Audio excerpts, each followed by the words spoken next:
Bawat bandila parang piring sa paningin, habang ang watawat nilalaspag ng hangin. Sa lupang sinilangan ng bayanit panata, ngayon mga buwitre na ang nakaupo sa mesa. Mga buwayang nakabarong banal kung magsalita, pero bawat rosaryo'y may kalansing ng barya. Simbahan ng sistema, santo raw ang rebulto, pero sa likod ng altar ka ba ng sinasamba rito? Mga tinta sa kontrata parang ugat ng kasalanan. Bawat pirma may kapalit na libing na kinabukasan. Ginawang ATM ang kampan ng bayan, habang si Juan nag-aalmusal ng pangakong pinaghatian. Kalsadang butas parang bibig ng katotohanan, habang tulay ng korupsyon matibay ang pundasyon. Mga politikong makata kapag eleksyon ang panahon, pero pagkatapos ng balota pipina parang kahon. Parliyamento ng mga payaso't mandarabong, bawat debate parang scripted na pelikulang bulok. At ang ustisya, babaeng nakapiring daw, hindi dahil patas kundi ayaw nang tumingin sa galaw. Ibibigan ng mga anino, mga hari ng dilim na nagkukubli sa trono, habang ang masa nilulunod sa utang at pangako. Sila'y naliligo sa gintong galing sa pawis ng tao. Republika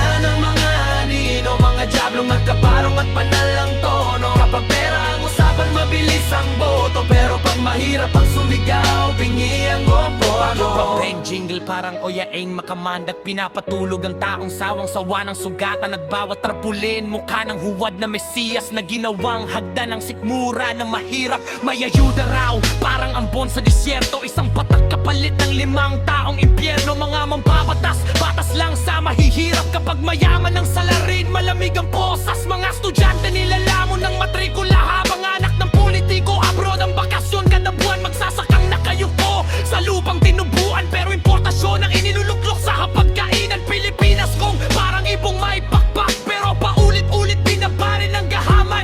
Kasaysayan natin, sinulat ng bayani, ngayon dinidelete ng mga ganit na may ngiti. Republika ng mga anino, mga hari ng dilim na nagkukubli sa trono, habang ang masa nilulunod sa utang at pangako. Sila'y naliligo sa gintong galing sa pawis ng tao. Republika ng mga anino, mga diablong nakabarong at banal ang tono. Kapag pera ang usapan, mabilis ang boto, pero pag mahirap ang sumigaw, bingi ang gobyerno. Ay nahaltang nakasuot ng puti malinis, minsan ang pinakamabangong bulaklak may lason sa tinik. At hindi lahat ng tahimik ay takot, minsan nag-iipon lang ng bagyong kayang sumalot. Darating ang araw na ang mga mikropono hindi na kontrolado ng hari ng mga multo. Kapag ang masa natutong di na yumuko, mga trono nila'y magiging kabaong gawa sa abuso. At kapag ang huling kaban ng bayan ay naubos, kasama nilang ili